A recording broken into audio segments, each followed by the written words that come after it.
नमस्कार दोस्तों, बहुत बहुत स्वागत है आपका यूपीएससी अनस्टॉपेबल में। आप हैं मेरे साथ, मेरा नाम है सुमित। और दोस्तों, एक पॉजिटिव न्यूज़ बहुत अच्छी निकल कर आई है, ये कि भारत ने जो है अपने पासपोर्ट इंडेक्स, जो हेनली पासपोर्ट इंडेक्स आता है, उसमें भारत की रैंक इंप्रूव हुई है। और ये जो इंडेक्स है ये दर्शाता है कि एक कंट्री कितनी नंबर ऑफ कंट्रीज के अंदर वीजा फ्री ट्रैवल कर सकती है, यानी कि उनके सिटीजन वीजा फ्री ट्रैवल कितनी कंट्रीज में कर सकते हैं। जितने ज्यादा कंट्रीज में वीजा फ्री ट्रैवल कर पाएंगे सिटीजन एक देश के, उस देश के पासपोर्ट की उतनी वैल्यू होती है। तो यहां पर भारत की रैंक इंप्रूव हुई है, तो इसीलिए ये एक अच्छी खबर है। और इसमें यहां पर एक छोटा सा एनालिसिस भी करेंगे, जो कि आपको आमतौर पर इस न्यूज़ से जुड़े हुए जितनी भी वीडियोस और कंटेंट होगा वहां पर आपको ये एनालिसिस नहीं मिलता है आमतौर पर। तो यहां पर उस छोटे से एनालिसिस को करेंगे और जानेंगे ये जो भारत की रैंक इंप्रूव हुई है, भारत को वाकई में अभी और काम करने की जरूरत है या फिर ये वाकई में हमारे लिए बहुत बड़ी अचीवमेंट है। तो इस चीज को भी जानेंगे, ठीक है, चलिए। और अगर रिलेटेड पीवाईक्यूज की बात करें तो पासपोर्ट की रैंक इंप्रूव होना, पासपोर्ट की वैल्यू बढ़ना, दूसरे देशों में इंडियन सिटीजन्स का वीजा फ्री ट्रैवल इजी होना, ये सारी किस चीज की बात करती है? भारत की सॉफ्ट पावर की। किसी भी देश की सॉफ्ट पावर को फैलाने में ये चीज मदद करेगी। तो अगर भारत के पासपोर्ट की वैल्यू इंक्रीज होती जाएगी तो हमारी सॉफ्ट पावर को फैलाने में हमें ज्यादा आसानी होगी। डिप्लोमेसी का ये पार्ट है। तो सॉफ्ट पावर से जुड़ा हुआ एक क्वेश्चन, हालांकि ये पाकिस्तान के रेफरेंस में पूछा गया था, ठीक है, अगर आप देखेंगे 2015 के मेंस में जीएस पेपर 2 में, लेकिन visa free travel restriction, diaspora का इंक्रीज होना दूसरे देशों में, ये सारी चीजें जो हैं भारत की सॉफ्ट पावर से जोड़कर कभी भी मेंस में पूछा जा सकता है। आप जानते हैं डायस्पोरा जो है इंपॉर्टेंट पार्ट है जीएस पेपर 2 के अंदर, ठीक है। उसके अलावा एक इंडेक्स है ये, तो उसी तरह से 2018 के अंदर एक इंडेक्स पर यहां पर क्वेश्चन पूछा गया था, इसको देख लेंगे, चलिए। और अगर बात करें जीएस पेपर 2 में international relation, diaspora, value of diaspora, इन सारी टॉपिक से ये रिलेटेड आपको टॉपिक मिलेगा। और अगर बात करें यहाँ पर पॉइंट्स ऑफ डिस्कशन हमारे क्या रहने वाले हैं, वीडियो को देखते हुए आपको किन चीजों को समझ आएगा उन चीज को डिस्कस करते हैं कि भाई एक हेनली पासपोर्ट इंडेक्स आखिर क्या है। साथ में इसका एक एनालिसिस करेंगे, भारत के पासपोर्ट जो पावर है, भारत के पासपोर्ट की जो वैल्यू है, ये जो इंक्रीज हुई है, इसका एक थोड़ा सा हिस्टोरिक एनालिसिस करेंगे। साथ में यहां पर देखेंगे कि भाई कौन से ऐसे फैक्टर्स हैं जो किसी कंट्री के पासपोर्ट की वैल्यू डिसाइड करते हैं, यानी कि किस कंट्री को ज्यादा से ज्यादा कंट्रीज में वीजा फ्री ट्रैवल मिलेगा, किस कंट्री के सिटीजन को ज्यादा से ज्यादा कंट्रीज में वीजा फ्री ट्रैवल मिलेगा, ये कौन से फैक्टर्स पर डिपेंड करता है, इन सारी चीजों को यहां पर देखेंगे।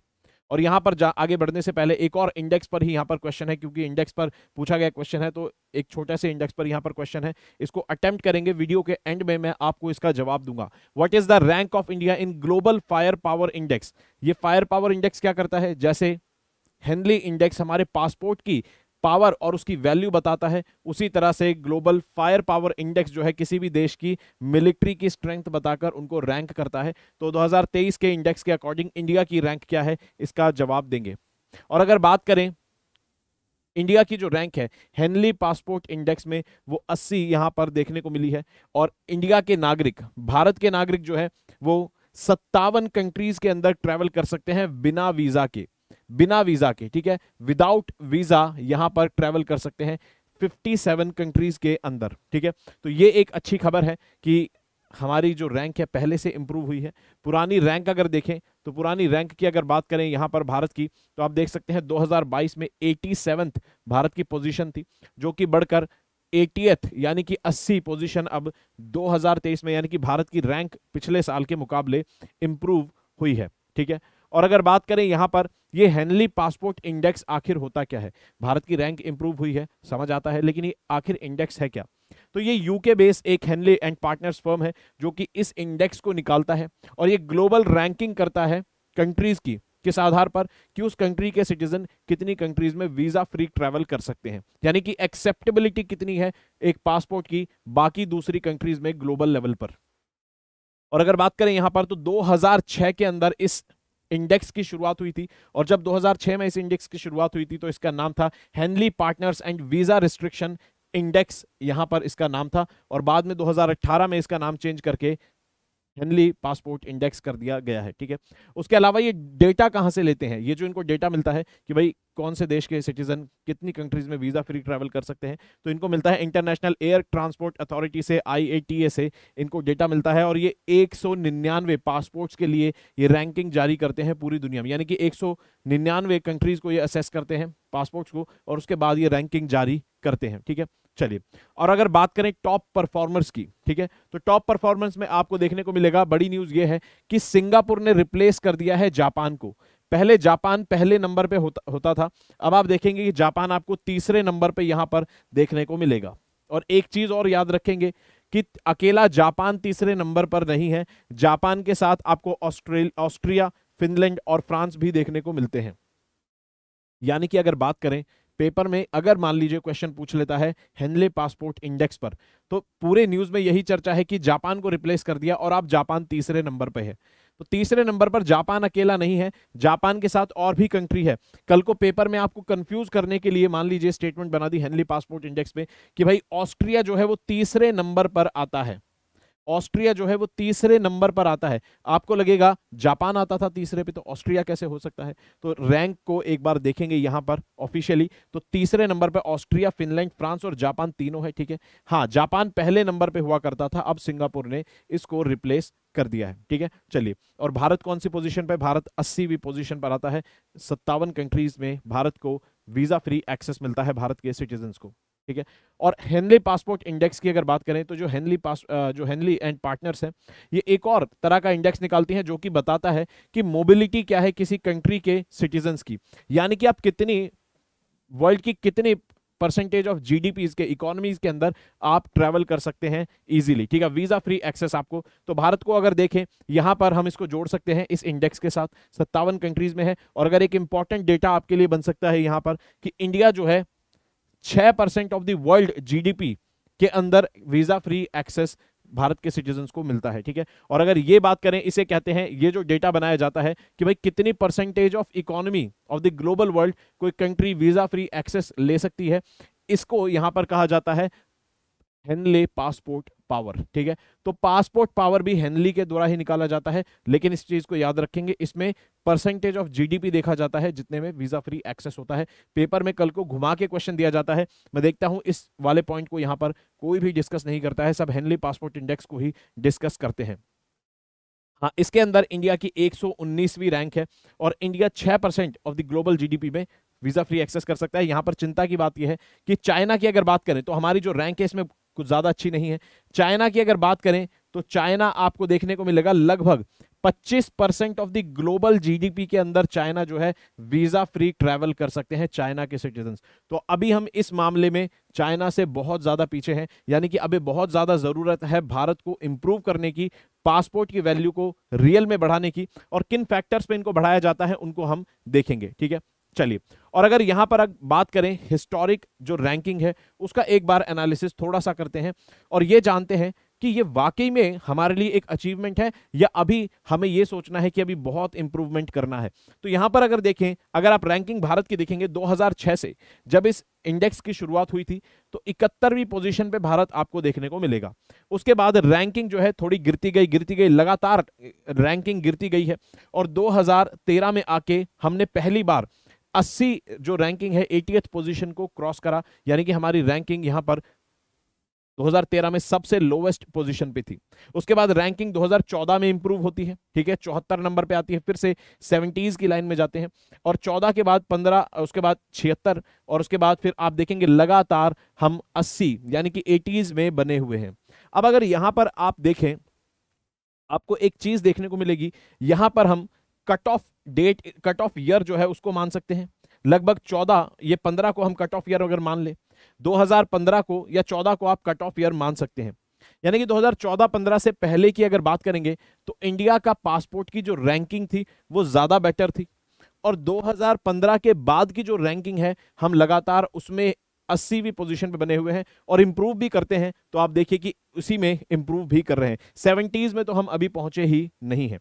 यानी कि अगर बात करें 15 से पहले बेटर रैंकिंग हुआ करती थी और अब रैंकिंग जो है हमारी 80th पोजीशन पे आ रही है।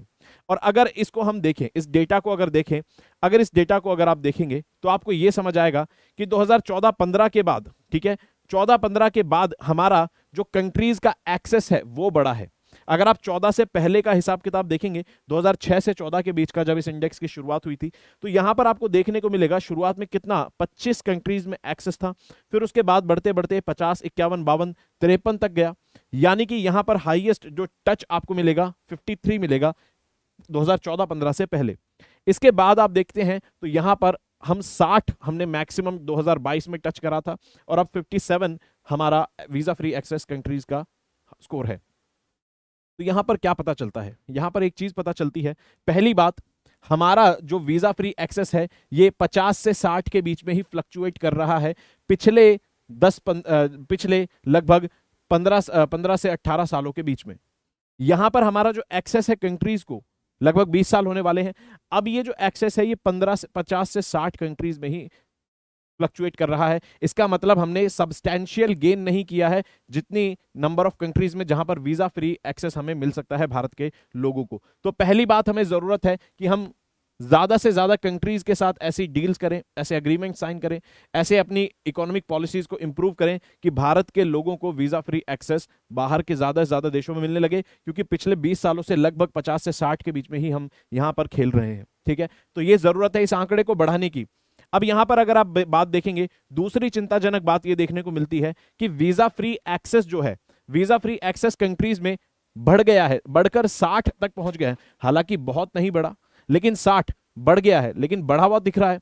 यानी कि कंट्रीज में वीजा फ्री एक्सेस हमें बढ़ा है, लेकिन हमारी रैंक जो है वो डिक्रीज हुई है। यानी कि वीजा फ्री एक्सेस हमें बढ़ा है लेकिन रैंक डिक्रीज हुई है। इसका मतलब क्या है? इसका मतलब यह है कि बाकी कुछ ऐसी कंट्रीज हैं जिन्होंने इंडिया से बेटर इंप्रूव किया है। तो ये जो फिनोमेना है वीजा फ्री एक्सेस मिलना, आप देखिए इसके अंदर फ्लक्चुएशन कितना ज्यादा होता है। 2021 में 58 कंट्रीज, 2022 में 60 और अब फिर से 57 कंट्रीज। यानी कि हर साल ये बहुत ज्यादा फ्लक्चुएट होती है। हर देश की पॉलिसीज में डिपेंड करता है कि किस कंट्रीज के लोगों को वो वीजा फ्री एक्सेस अलाउ करेंगे, कितनों को नहीं करेंगे।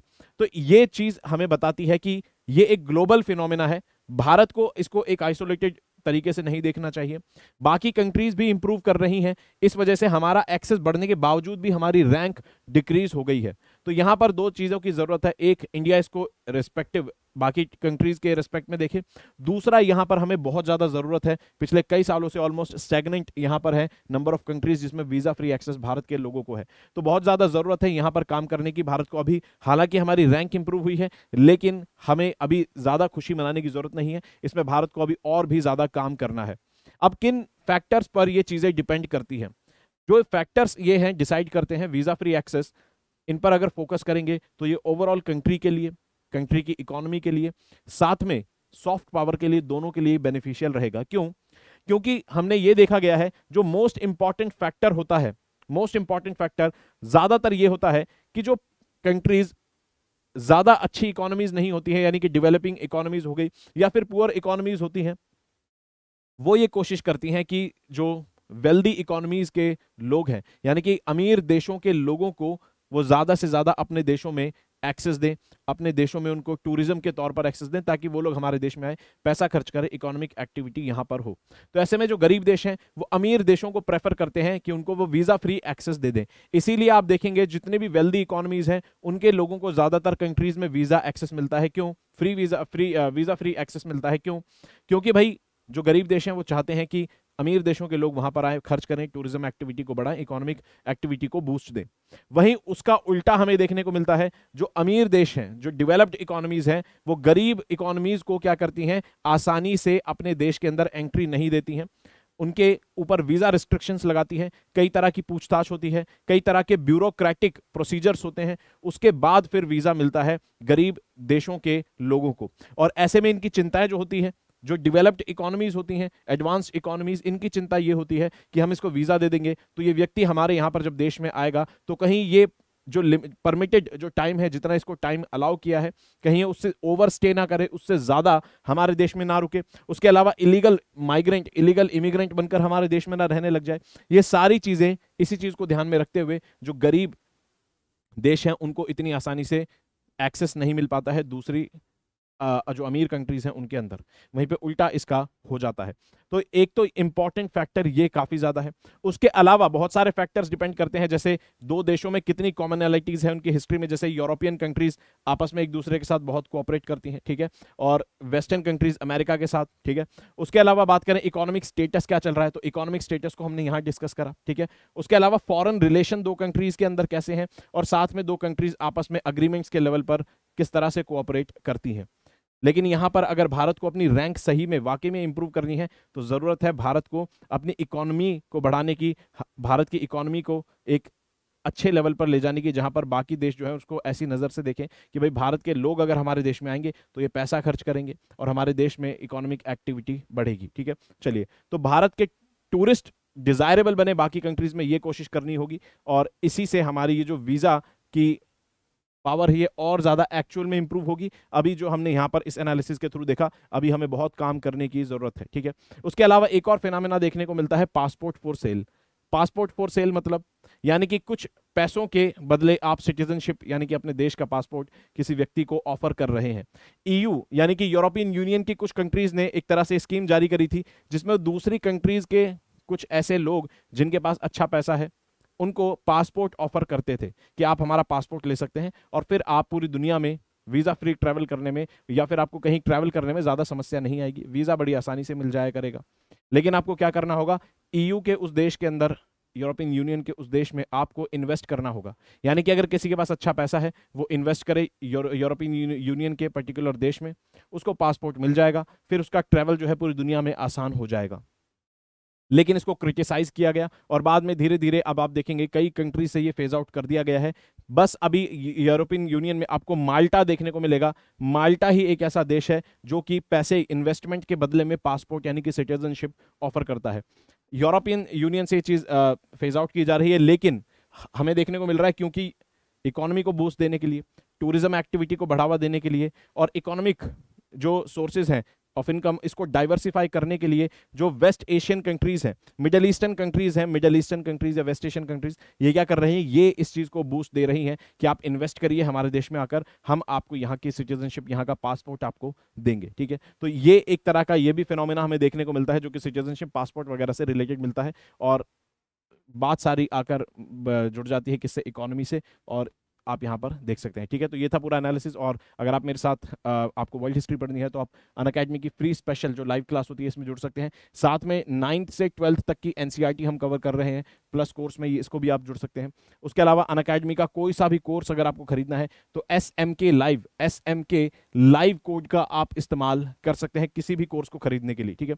साथ ही में 50% डिस्काउंट यहाँ पर चल रहा है, तो अगर आपको कोड लगाना है SMK लाइव तो आपको यहाँ पर डिस्काउंट ये मिल सकता है किसी भी जो इंपॉर्टेंट कोर्सेज हैं उस पर। साथ में प्री मेंस इंटरव्यू तीनों ही स्टेजेस की तैयारी आपको कराई जाती है। एनुअल प्राइस हाइक होने वाले हैं 2024 के लिए। आरंभ बैच यहाँ पर चल रहा है, कॉम्प्रिहेंसिव बैच है, फाउंडेशनल बैच है जिसके अंदर प्री मेंस की टेस्ट सीरीज भी मिलेगी और मेंटोरशिप भी मिलेगी, बस कोड याद रखेंगे SMK लाइव, ठीक है। उसके अलावा प्रतिज्ञा बैच यानी कि 2024 का हिंदी मीडियम का बैच आपको कॉम्प्रिहेंसिव बैच मिलेगा। ऑप्शनल सभी प्रकार के ऑप्शनल आपको मिलेंगे जिसमें क्लासेस और टेस्ट सीरीज आपको देखने को मिलती हैं। उसके अलावा यहाँ पर 23 जुलाई को यहाँ पर एक कॉम्बैट टेस्ट होगा, सुपर कॉम्बैट टेस्ट, जिसमें आप स्कॉलरशिप और प्राइजेस जीत सकते हैं। उसके अलावा ऑफलाइन सेंटर भी आपको देखने को मिलेगा, तो जो भी दोस्त ऑफलाइन सेंटर प्रेफर करते हैं उनके यहाँ पर अच्छी अपॉर्चुनिटी है। हिंदी मीडियम के लिए भी मुखर्जी नगर में ऑफलाइन सेंटर खुल चुका है। तो ग्लोबल फायर पावर इंडेक्स 2023 में भारत की रैंक जो है वो 4थी आपको देखने को मिलती है। उसके अलावा ये एक इंपॉर्टेंट PYQ है 2021 के पेपर का, इसको अटेम्प्ट करेंगे, इसका जवाब कमेंट बॉक्स में देंगे, और यहाँ पर कोई भी डाउट हो तो आप मुझे इंस्टाग्राम पर भेज सकते हैं। PDF के लिए आपको टेलीग्राम चैनल ज्वाइन करना होगा, और उसके अलावा कोई भी डाउट हो तो आप मेल भी कर सकते हैं। तब तक पढ़ते रहेंगे, अपना ख्याल रखेंगे। जय हिंद दोस्तों।